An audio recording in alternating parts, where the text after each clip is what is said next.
এইখান থেকে অত্যন্ত গুরুত্বপূর্ণ বিষয় আজকে কলকাতা হাইকোর্টের রায়। এবং আবার বলছি, ঠিক যেখান থেকে এই অনুষ্ঠান শুরু করেছিলাম, 32,000 শিক্ষক এবং শিক্ষাকর্মীর চাকরি বাঁচল, চাকরি বহাল থাকলো হাইকোর্টের রায়। নিঃসন্দেহে এই খবরটা, এই অংশটা স্বস্তির, কিন্তু তার বিশ্লেষণও হবে। প্রথমে প্রতিবেদন। প্রাথমিকে 32,000 শিক্ষকের চাকরি বহাল রাখল কলকাতা হাইকোর্ট। তৎকালীন বিচারপতি অভিজিৎ গঙ্গোপাধ্যায়ের রায় খারিজ করে দিল বিচারপতি তপব্রত চক্রবর্তী ও বিচারপতি ঋতব্রত কুমার মিত্রের বেঞ্চ। চাকরি থেকে যাওয়ায় উচ্ছ্বাসে মেতে উঠলেন শিক্ষক শিক্ষিকারা।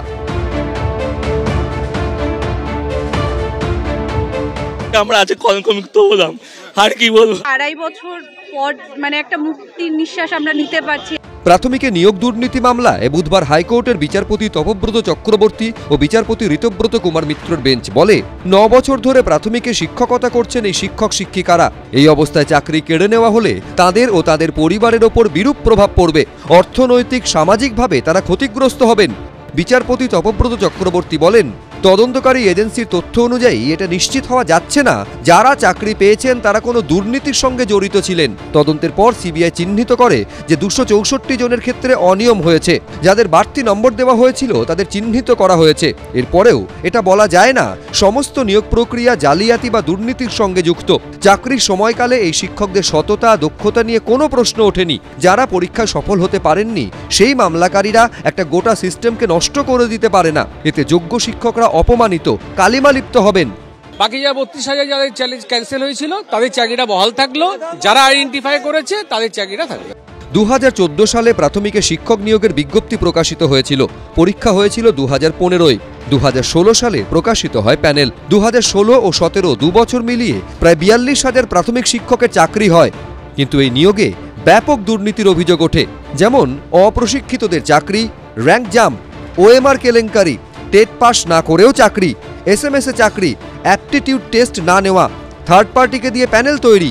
2023 সালের 12 মে প্রশিক্ষিতদের বাদ দিয়ে বাকি প্রায় 32,000 শিক্ষকের চাকরি বাতিলের নির্দেশ দেন তৎকালীন বিচারপতি অভিজিৎ গঙ্গোপাধ্যায়। পাশাপাশি 3 মাসের মধ্যে প্রাথমিক শিক্ষা পর্ষদকে 36,000 শূন্য পদে নিয়োগ প্রক্রিয়া সম্পূর্ণ করতে বলেন তিনি। ডিভিশন বেঞ্চও তৎকালীন বিচারপতি অভিজিৎ গঙ্গোপাধ্যায়ের রায়ই বহাল রাখে। শুধুমাত্র নতুন নিয়োগ প্রক্রিয়া 3 মাসের বদলে 6 মাসে সম্পূর্ণ করার নির্দেশ দেয়।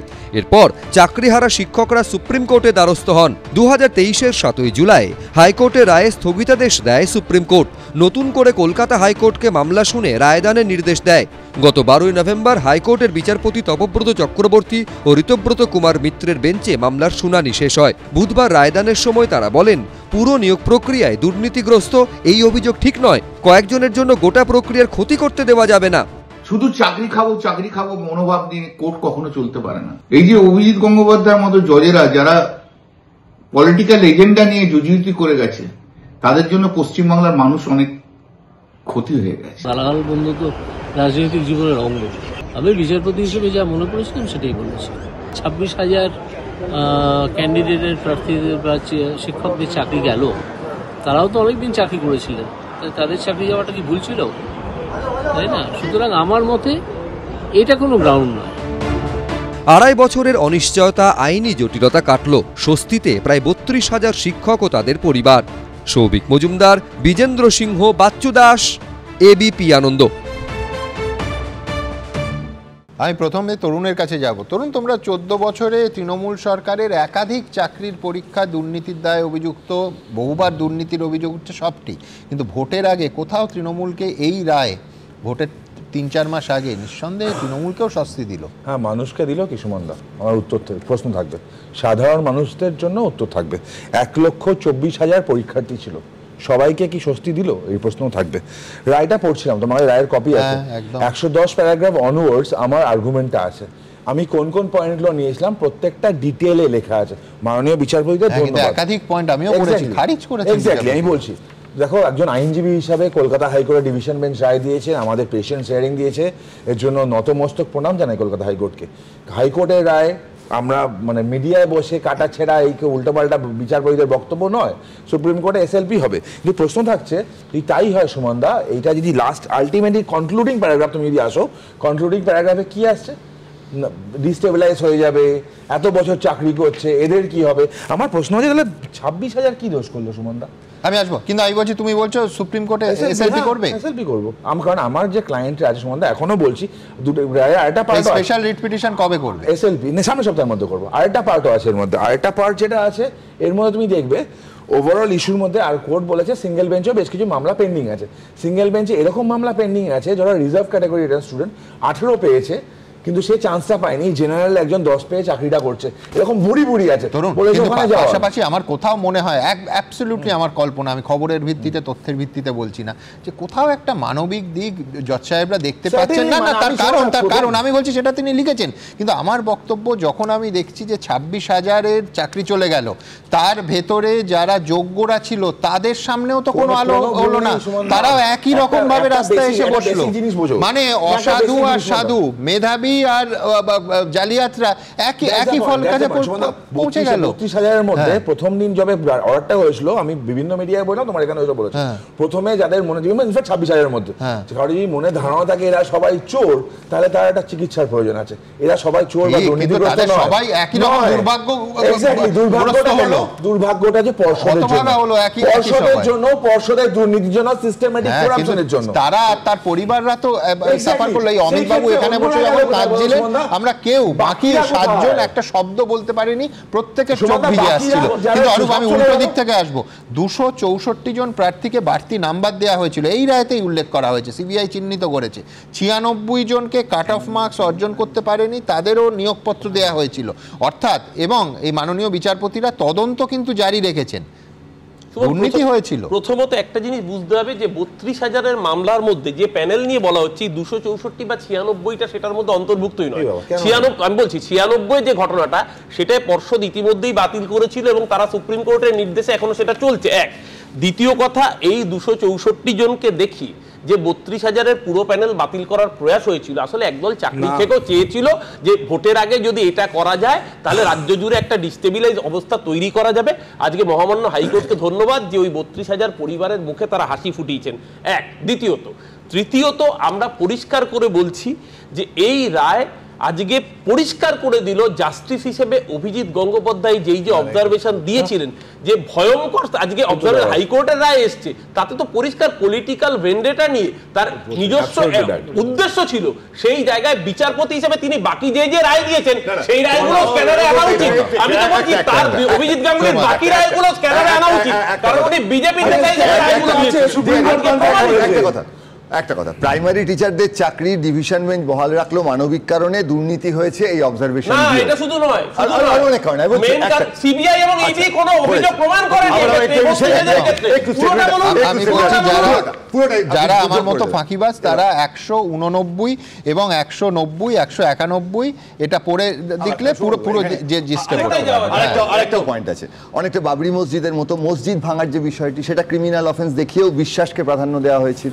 এবার হয়েছে তো এই ধরনের রায়, তো অঙ্ক নয়, কিন্তু বারবার যেটা কথা হচ্ছে, যে প্রশ্নটা আজকে দেখলাম কল্যাণবাবুও বললেন পলিটিক্যাল এজেন্ডা নিয়ে অভিজিৎবাবু দুর্নীতি করেছেন, হ্যান ত্যান এই সমস্ত কথা।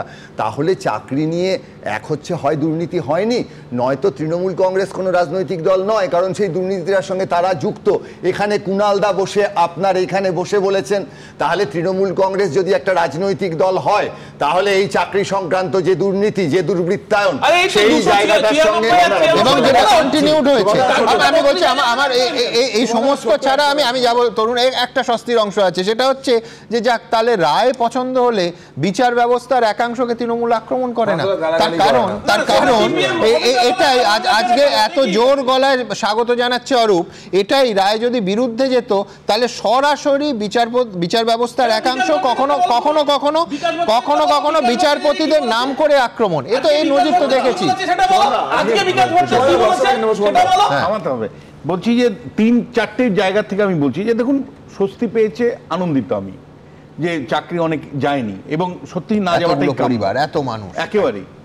কিন্তু একই সাথে যত ধরনের অব্যবস্থা ধরা পড়েছে সেটা কি লজ্জার নয়? না, এক্ষেত্রে যতগুলো হয়নি, প্লিজ 32,000 যতগুলো অব্যবস্থা ধরা পড়েছে, শুধু বলছি অব্যবস্থার, ওএমআর শিট থেকে শুরু করে র্যাঙ্ক জাম্পিং থেকে শুরু করে শুধু তাই নয়, আমি বলছি একটা অনিয়ম হলে বিশ্বনাথ দা, যারা যোগ্য যারা পেল না, আমি বলছি তাদের পরিবারগুলো তো একই রকম সাফার। বিচারপতি কিন্তু তদন্তের বাইরে এই বিষয়টাকে রাখেইনি বা তদন্ত বন্ধ করেননি। এবং একই সাথে আপনাকে বলছি যে এর আগে 26,000-এর যাদের চাকরি গেছিল সুপ্রিম কোর্টের নির্দেশে, মনে রাখবেন এই অভিজিৎ বাবুর নির্দেশে নয়, তারা 14 রকম দুর্নীতি ধরা পড়েছে। আমরা জানি যে তৃণমূলের নেতারা কিভাবে টাকা তুলেছিল, মানে চাকরি দিয়েছে, টাকা তুলেছে, দিনের পর দিন এগুলো আমরা দেখিয়েছি যে কিভাবে টাকা দিয়ে চাকরি পেয়েছে।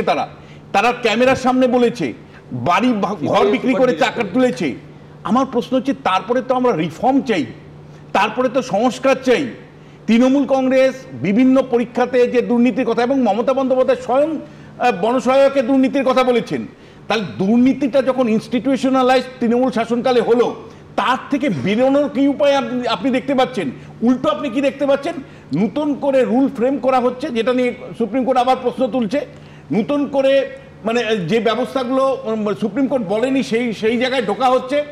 কেন নতুন করে এই যে 26,000 যখন গেল, মানে চাকরি গেল, তারপরে নতুনরা যখন দাবি করলো যে আমাদের জন্য আলাদা পরীক্ষা নেন হুজুর, আর যারা 16 সালের নিয়োগ হয়েছিল তাদের জন্য আলাদা পরীক্ষা নেন, কেন আপনি নেননি? আপনার নিয়োগটা কি সত্যি শার্প আছে? আপনি যে অবস্থানটা আমি এবিপি আনন্দ দর্শকদের জন্য শোনাতে চাই। আমি খেয়েছিলাম আপাতত সুপ্রিম কোর্টের একটা সামান্য স্টে অর্ডারে তারা বেঁচে আছে, আশা করছি শীঘ্রই মারা যাবে। যাদের চাকরি আমি খেয়েছিলাম সুপ্রিম কোর্টের একটা স্টে অর্ডারে বেঁচে আছে, আশা করছি শীঘ্রই মারা যাবে। অভিজিৎ গাঙ্গুলি অন রেকর্ড বিজেপির মঞ্চে দাঁড়িয়ে বলছে, আজকে তাদের অস্তিত্ব শান্তি কামনা করছে, অস্তিত্ব হত্যা। একটা সিম্পল জিনিস, পশ্চিমবঙ্গের মানুষ বেকার যুবকরা বা যারা শিক্ষা গ্রহণ করছে, চাকরি করবে, তারা একটা জিনিস বুঝে গেল যে তারা মরে গেলেও চাকরি পাবে না। ফার্স্ট টিএমসি তোরা মরে গেলেও চাকরি পাবে না। সেকেন্ড, দুর্নীতি যদি একটু বেশি দিন হয়ে যায় তাহলে সেখানে টাচ করা যাবে না, তাদের পরিবার আছে। থার্ড, এক্ষুনি এসএসসি নিয়ে কথা বলছো, আমি মনে করে দিই তোমরা সবার স্মৃতিশক্তি কম। আচ্ছা, কলকাতা হাইকোর্টে যখন মামলা চলছিল, এসএসসি দাগি চিহ্নিত অযোগ্যগুলো চিহ্নিত স্পেসিফিক্যালি টেন্ডারের মামলাটা কে করছিল মনে হয় তোমার? তার নাম ছিল কল্যাণ বন্দ্যোপাধ্যায়। আজকাল এসএসসির হয়ে কে অ্যাপিয়ার করে? তার নামও কিন্তু কল্যাণ বন্দ্যোপাধ্যায়। দুজন এক লোক কি আলাদা লোক আমি জানি না। আজকেও এই মামলার পরে তরুণজ্যোতি স্থগিতাদেশ চেয়েছিল হাইকোর্টের রায়, সংক্ষেপে বলতে চাইছি যে বিচারের মানদণ্ড দেখা যাচ্ছে পাল্টে যাচ্ছে, এটা হচ্ছে একটা সম্পূর্ণ দিক। আর একটা সবচেয়ে দুঃখ লাগছে, আবেগ যদি বিচারের যদি মানদণ্ড হয়ে থাকে, 26,000-এর চাকরি যায়নি আনন্দিত, কিন্তু যে 32,000 কিন্তু যে 1.5 লক্ষ পরীক্ষা দিয়েছিল তাদেরকে যদি অন্য কোথাও চাকরি দিয়ে দিত,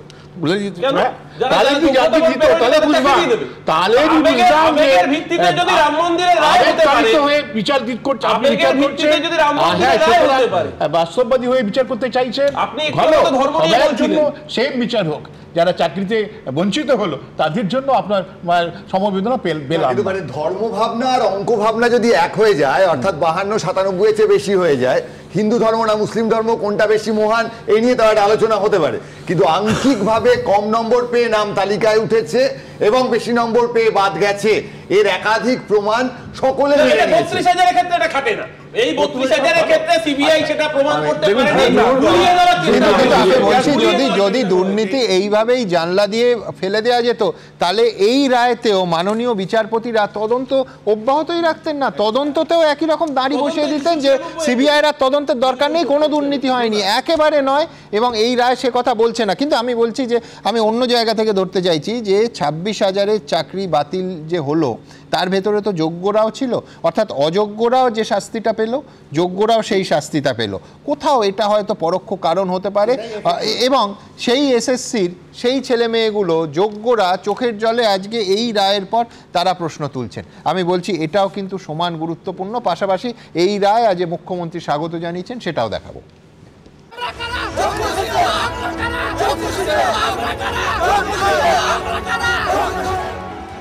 প্রাথমিকের 32,000 শিক্ষক শিক্ষিকার চাকরি বহাল থাকলো, হাঁপ ছেড়ে বাঁচলেন অসংখ্য মানুষ। উইথ ডিউ রেসপেক্ট, আমাদের অব্রতজ বাবু আমাদের লয়ার বলেন, with due respect to Indian judiciary system, আমরা সবাই বলতে বাধ্য হচ্ছি যে সিঙ্গেল জাজ বায়াস ছিলেন এবং সত্যি ছিলেন। ওনার কাছে যে রিট পিটিশনই যেত সেটাতেই আমাদের চাকরি যেত। সেটা সেই সময় মানুষ তাকে ভগবান বানিয়েছিল, কিন্তু সেই রায় উদ্দেশ্য প্রণোদিত সেটা তিনি নিজে প্রমাণ করে দিয়েছেন। এরই সঙ্গে একের পর এক দুর্নীতির অভিযোগে বিধ্বস্ত তৃণমূল বিধানসভা ভোটের আগে কিছুটা হলেও স্বস্তির নিঃশ্বাস ফেলল বলে মত রাজনৈতিক পর্যবেক্ষকদের একাংশের।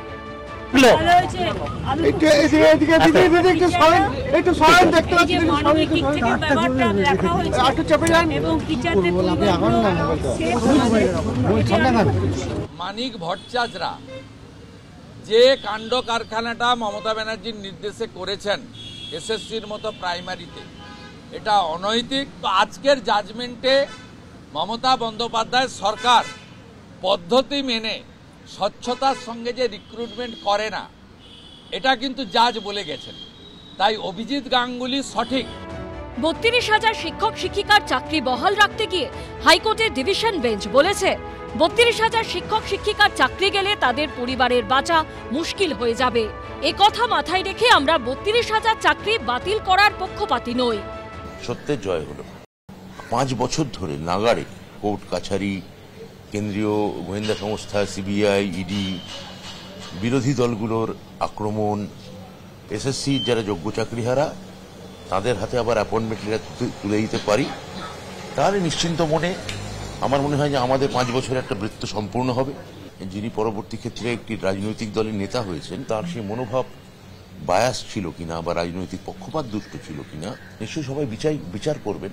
মুখ্যমন্ত্রী যে হঠাৎ বলতে শুরু করলেন যে আমি রায় পাইয়ে দিয়েছি, রায় এনে দিয়েছি, যাতে চাকরি না যায় তার মতন ব্যবস্থা করে দিয়েছি। যে কোটি কোটি টাকা যে কোথা থেকে এসেছিল হিসেবটা দিন। যারা দুর্নীতি করেছে তাদেরকে মাথায় বসান। এটা মুখ্যমন্ত্রীর অপরাধ সত্ত্বেও কোর্ট শেষ বিবেচনায় যেহেতু যোগ্য ছেলে মেয়েদের অপরাধ নেই, তাদের চাকরি বহাল রাখার ব্যবস্থা করেছে। এই রায়ের পরেই কলকাতা থেকে জেলা উচ্ছ্বাসে ভাসেন 2016 প্যানেলের প্রাথমিক শিক্ষক শিক্ষিকারা।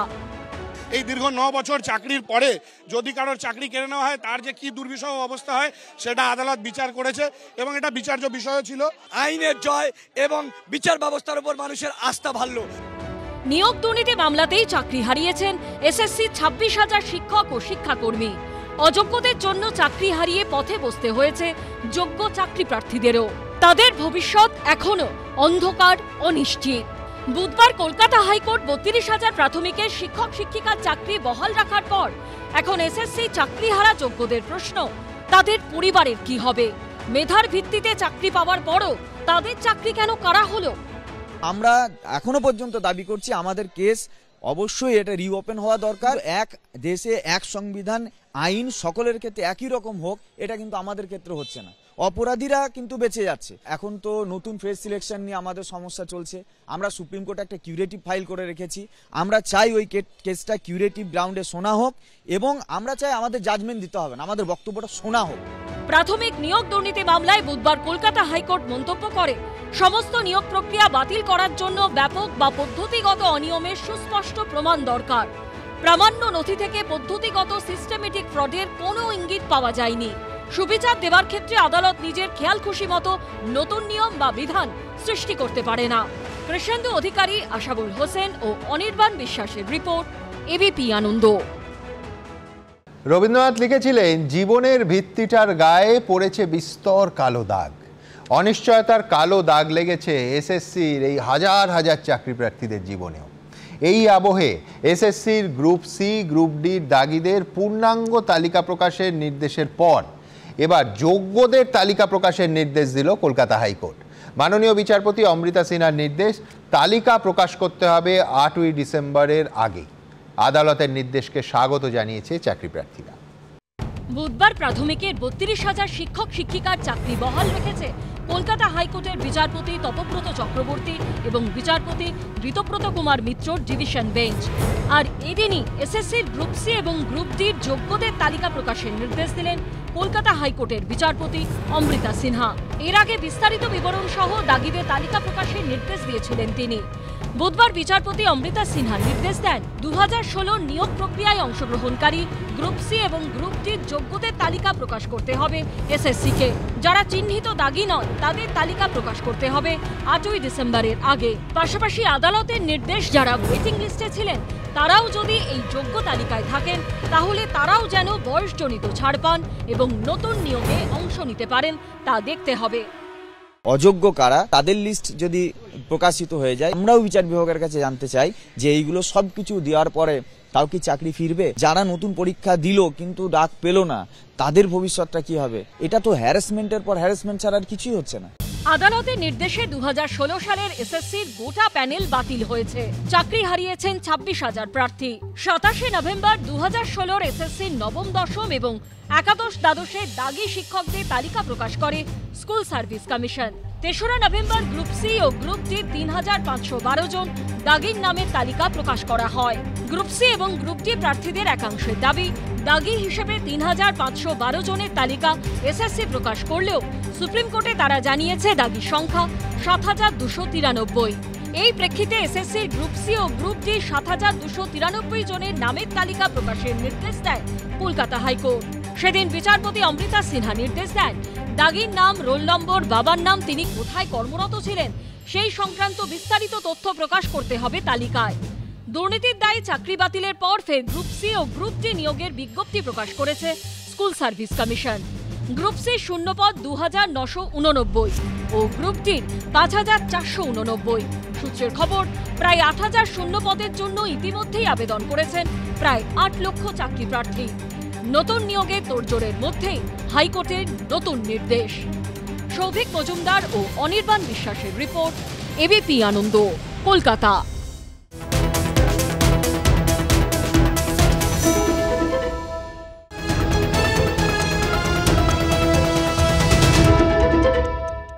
এবিপি আনন্দ, এগিয়ে থাকে, এগিয়ে রাখে।